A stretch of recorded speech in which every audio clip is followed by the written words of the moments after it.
कुछ देर पहले हरिद्वार वाले निरंजन स्वामी जी बोल रहे थे, महाराज जी ऐसा कर रहे, फिर पूज्य राम जी महाराज जी बोल रहे थे ऐसा कर रहे, सहयोग करो, ये करो। बुरा ना मानना, हम बहुत स्पष्टवादी और बहुत विचित्र आदमी हैं। स्पष्टवादी भी हैं, विचित्र आदमी भी हैं। विचित्र इसलिए हैं क्योंकि हमारी नजर में धर्म धंधा नहीं है।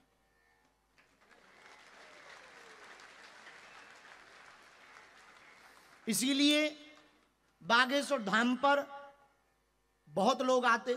हाँ, वो विषय अलग है कि हम सबका सम्मान करते हैं, लेकिन हमने अपने बागेश्वर धाम पर एक भी कुर्सी सोफा नहीं डाला, क्योंकि कोई वीआईपी हमारी नजर में है ही नहीं।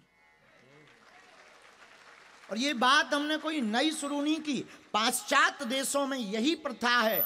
ऑस्ट्रेलिया की नियमावली क्या है, प्रधानमंत्री भी लाइन में लगकर जाएगा। तो हमारे भारत में क्यों नहीं ऐसा होना चाहिए?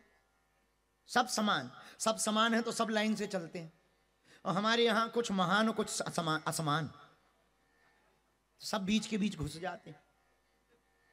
बुरा ना मानना, भारत की महिमा के गाने के लिए ही हम आए हैं, लेकिन सच ये है अभी भी हमारे भारत के और अन्य भारत के साथ साथ भारत में रहने वाले विदेशी मंदिरों में भी अति वीवीआईपी कल्चर बड़ा खतरनाक है। बुरा ना मानिएगा, वीआईपी कल्चर, भगवान के सामने कौन वीआईपी हुआ? इन्हीं के सामने वीआईपी हो गए तो अब जनरल कौन बचा, नॉर्मल कौन बचा? भगवान के ही सामने वीआईपी अगर हो गए तो नॉर्मल कौन बचा? अरे भगवान के सामने प्रभु जिसे देख दें वो वीआईपी है। पर राम जी बचाएं, बड़ी विचित्र स्थिति है। भारत की भी यही स्थिति है और यहां की भी यही स्थिति है। बुरा ना मानो, हम लोग, आप लोग बड़भागी हो। क्यों? हमने विस्ब्रेन की कथा में सूत्र दिया था, फिर से हम कहते हैं, मेरे पागलों, जनता जिस सांसद को चुनती है वो संसद में बैठता है, भगवान जिसको चुनता है वो कथा में बैठता है। ये प्रभु की कृपा है। तुम कथा में बैठी, ये प्रभु की कृपा, तुम्हारी कृपा नहीं है। तो तुम सोचो, हाँ गुरुजी हमने तो टाइम निकाला ठटरी के बारे, तुमने क्या खाक टाइम निकाला? हमने टाइम निकाला। एक आदमी हमें दिन में मिला यहीं पर, और सिडनी वाले तो महान ही हैं, ऊंचे ही होते हैं, ऊंचे ऊंचे। एक आदमी मिला, गुरुजी हम तो 2 दिन से आपके लिए ही टाइम निकाले हैं। हमने कहा ठटरी के बारे न कटा। बोले ऐसा क्यों बोल रहे हैं? हम कहा तुम टाइम 2 दिन से निकाले कि हम 10 दिन से भारत से निकाल कर यहां पड़े हैं।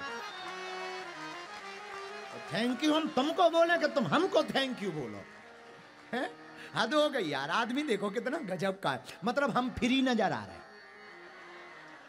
जैसे हमारे तो बाल बच्चे ना हो गए तो हम अपनी लुगाई को घुमाने आए हों। क्या गजब के आदमी, धन्य है सिडनी वालों। अब वो अगर यहीं बैठा भी हो तो I am very very not sorry. हाँ, क्योंकि ये गुनाह थोड़ी है, रियलिटी है। लोग हमसे कहते हैं कि आप बहुत मुंह पर बोल देते हो। अब हम ही सत्य ना बोलें तो सत्य बोलेगा कौन? सत्य बोलेगा कौन? इसलिए मेरे पागलों, ये हमारी कृपा नहीं है कि हमने टाइम निकाला, ये प्रभु की कृपा है कि उसने हमें पात्र समझा और उसने हमें इस लायक बनाया। कर्जदार रहूंगा उम्र भर सदा उसका, जिसने हम पर कृपा। इसलिए मेरे पागलों, तुम बड़भागी हो। हनुमान जी भी बड़भागी, बड़भागी अंगद हनुमान, बड़भागी हो, तुम्हें प्रभु की कथा मिली। बुरा ना मानना सिडनी वालों, आज तुम्हारे पूर्वज भी ऊपर बैठे बैठे मुस्कुरा रहे हो। हमारे वंश में एक ऐसा पूत हुआ, एक ऐसी बेटी हुई जो भगवान की कथा सुनकर हमारा भी उद्धार करवा रही है। ये सौभाग्य है, सबको नहीं मिलता। अच्छा, सिडनी में जैसे यहां पर हजारों लोग रहते भारतीय, हाँ जी या ना जी? जोर से बोलो। 1000 क्या लाख बोले, लाख में रहते होंगे, पर क्या सब बैठे? क्योंकि सबको टिकट नहीं मिली। एक कारण तो ये भी है, टिकट पे बड़ी मारा मारी, पर दूसरा कारण भी है। पूछो क्या? भगवान ने सबको नहीं चुना। जिसको चुना है वो बैठा है, जिसको भगवान ने चुना। इसलिए मेरे पागलो, तुम भी हनुमान जी के चरण पकड़ो। किसके चरण पकड़ो? जोर से बोलो, हनुमान जी के चरण पकड़ो।